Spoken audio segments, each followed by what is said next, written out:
Sometimes it kind of makes sense to just build some code once and run it everywhere. Maybe there's some internal business apps you have. Maybe they don't need to be, quite as perfect as you might want writing each app individually. So maybe you do want to do some UI abstraction, some more code sharing. So we listened and we wrote a library to help do that. And the cool thing about this library is, yes, we abstract away those things for you if you want, but if you really want to dig down into the platform-specific parts, you can do that still. And it's not like pick one or the other. You can do a nice blend of them. You can have some screens totally shared code, and then maybe some screens you want to actually dig down to the specific platform, or even some user controls in a shared code screen, you can dig down into the specific platform. And I'll show you how we actually do that in a little bit. But let me just talk a little bit more about forms actually right now. So this is the traditional approach we talked about earlier. And now looking at the Xamarin Forms approach, you can see that we're trying to inject another little sliver of shared code in that layer, so that we're shrinking the platform-specific code you have to write and increasing the total overall shared code that you can write. Now with the old method, a lot of our users, a lot of our developers have been able to achieve numbers like 70%, 80% of code reuse. And so that's pretty good already.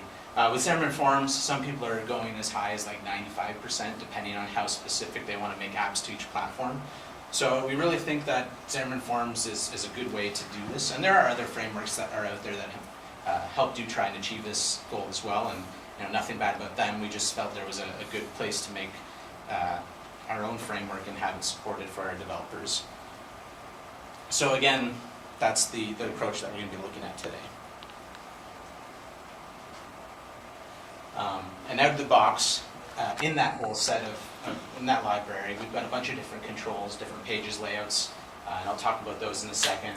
One of the neat things is the data binding. So if you're familiar with doing Windows code, WPF, or Windows Store, Windows Phone code, you'll feel right at home with this. We actually do support XAML. And just a word about our XAML support. A lot of people seem to want to confuse that by asking, well, can I just use all the XAML code for my Windows Phone app in my app? And no, not exactly. We support the language of XAML, but we don't necessarily support all of the same controls as Microsoft does. However, having said that, that's kind of a pessimistic way to look at it. We do mirror the Windows control names and everything as much as we can. So like there's a list view, we have a few other controls that map very closely to what your experience would be on Windows Phone. So it's not a huge stretch to jump from one to the other. If you've done Windows Store, Windows Phone development, you'll feel quite at home with this. Yeah, it's the difference between Silverlight XAML Exactly. and Xamarin.Forms XAML. It's Yes, they're both XAML. basis. If you know XAML, you're going to be pretty comfortable doing this. It's just learning the new controls. So I talked about data binding. There's the two-way data binding. We do provide facilities to help you navigate between screens on devices. So that's actually a challenge across platforms. It's pretty hard because iPhone does it a pretty unique way. Android does it a fairly unique way. And Android's probably more similar to Windows Phone, how they navigate between pages and screens. So we do provide some APIs to help you with that, doing it in a shared code layer. We have an animation API, and that's a feature that isn't probably talked about enough. A lot of work went into it, and I'm knowing the guys who coded it, and it's really quite something. We'll take a look at it a bit later. But cross-platform, write once, run anywhere animation API, pretty cool. We also provide a dependency service and a messaging center for you too. So you can use your own dependency injection or dependency services if you want. Fine. We thought that we should have some in there to help you out with, just so they'd be there and you wouldn't have to import something else into your project. So talking about the structure of Xamarin Forms, we start with the idea of pages.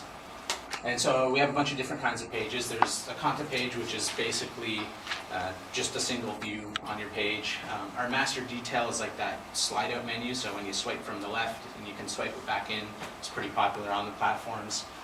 Navigation is a special kind of page. We'll talk about that a bit later, but that provides you with access to go between different pages quite easily. And then of course tabbed and carousel are pretty self-explanatory.